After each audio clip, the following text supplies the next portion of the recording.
Hello everyone, நான் தான் உங்கள் அசர். ஆக்சுவலாக 2 நாள் முன்னாடி நான் மும்பை போயிருந்தேன். ஆக்சுவலாக அங்கே என்ன பார்த்தீங்கன்னா லாஞ்ச் இருக்குல்ல, ஏர்போர்ட் லாஞ்ச் இருக்கும்ல, அது உள்ளே போயிருந்தேன். ஆக்சுவலாக அங்கே போகும்போது எனக்கு ஒன்று தோணுச்சு.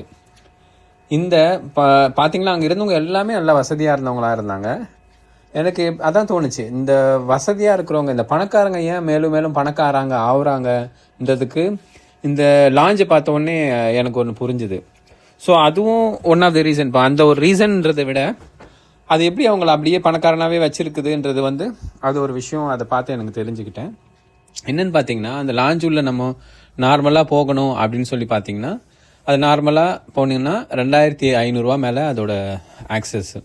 ஆக்சுவலாக அது உள்ள என்னென்ன இருக்குன்னு பார்த்தீங்கன்னா, பஃபே சிஸ்டம் இருக்கும், எல்லா ஃபுட்ஸும் இருக்குமே, வெஜ் நான்வெஜ் எல்லாம் இருக்கும், ஸ்டார்டர்ஸ் இருக்கும், கூல்ட்ரிங்க்ஸ் இருக்கும், சூப் இருக்கும், ஃப்ரூட் சாலட் இருக்கும், வெஜ் சாலட் இருக்கும், ஒரு நார்மல் ஃபுல் பஃபே இருக்கும், ஒரு 50-60 ஐட்டம்ஸ் இருக்கும். அதே மாதிரி பார்த்தீங்கன்னா அங்கே ரெஸ்ட் எடுக்கிறதுக்கு ஒரு சோஃபா மாதிரி போட்டிருப்பாங்க. எல்லாமே ஒரு ஃபெசிலிட்டிஸ் இருக்கும்.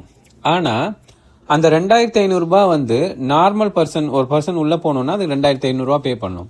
ஆனால் அதே பர்சன் பார்த்தீங்கன்னா ஒரு கிரெடிட் கார்டு வச்சுருந்தாரு, ஒரு வேல்யூபிள், எல்லா கிரெடிட் கார்டுக்குமே ஆக்சஸ் கிடையாது, அங்கே ஒரு வேல்யூபிளான கிரெடிட் கார்டு வச்சுருக்காங்க அப்படின்னு பார்த்தீங்கன்னா, அந்த கார்டு வச்சுருக்கிறவங்களுக்கு வெறும் $2 தான் சார்ஜ் பண்ணுறாங்க. ஸோ இப்போ பாருங்களேன், இப்போ நார்மலாக ஃப்ளைட்டில் போகிறதே பெரிய விஷயம் தான் இருந்தாலும், அந்த இன்னும் என்ன சொல்கிறது, நார்மலாக இப்போ மிடில் கிளாஸ், அப்பர் மிடில் கிளாஸ்லாம் ஃப்ளைட்டில் போகிறாங்க, அது ப்ராப்ளம் கிடையாது. பட் அவங்களால அந்த லாஞ்சுக்குள்ளே போக முடியுமான்னு கேட்டால் கண்டிப்பாக அது கொஞ்சம் கஷ்டம்தான். நார்மலாக லாஞ்சு ஆக்சஸ் எப்படி பண்ணுறதுன்னு கூட நிறைய பேருக்கு தெரியாது. ஆக்சுவலாக எல்லா கிரெடிட் கார்ட்ஸ்க்குமே இது ஆக்சஸ் தரது கிடையாது. சில பெரிய பெரிய கிரெடிட் கார்ட்ஸ் தான் தராங்க. அது நல்ல வசதியாக நல்ல ப்ரொஃபைல் வச்சுருக்கவங்களுக்கு தான் அந்த கிரெடிட் கார்டும் கிடைக்குது. அதே மாதிரி அவங்களுக்கு அந்த பெனிஃபிட்ஸும் கிடைக்குது.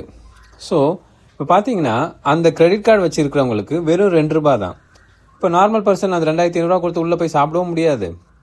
ஈவன் அவருக்கு பசி எடுக்குது, தண்ணி எடுக்குது, நாங்கள் அந்த ஏர்போர்ட் உள்ள எதுனா வாங்கி சாப்பிடணுன்னாலும் அவர் என்ன பண்ணணும்னா, ஒரு $200, ஒரு காஃபி குடிக்கணுனாலே $250, $300 ஆகுது. ஒரு வாட்டர் பாட்டிலு $100, $150 ஆகிடும். ஸோ நார்மலாக ஒரு பர்கர், பீட்சா சாப்பிடணுன்னா கூட ஒரு $200, $300 ஆகிடும். பட் பார்த்தீங்கன்னா இவங்க கிட்டத்தட்ட ஒரு பஃபே கிட்டத்தட்ட 50-60 ஐட்டம்ஸ் இருக்குது. அது பார்த்தீங்கன்னா வெறும் $2 கொடுத்து உள்ளே போகிறாங்க. ஸோ இதுவே பார்த்தீங்கன்னா இதுதான் ஒரு என்ன சொல்கிறது, பணக்காரங்க ஏன் மேலும் பணக்காரனாக ஆகிட்டே இருக்காங்க அப்படின்றதுக்கு ஒரு ஒன் ஆஃப் த ரீசன். இதை பார்த்தோன்னே எனக்கு தோணுச்சு. ஸோ இதை பற்றி ஒரு வீடியோ போடணும்னு தோணுச்சு, அதனால் போட்டேன். மறக்காமல் என்னோட பேஜை லைக் பண்ணுங்கள், சப்ஸ்கிரைப் பண்ணுங்கள், உங்கள் ஃப்ரெண்ட்ஸுக்கு ஷேர் பண்ணுங்கள். ரொம்ப நன்றி.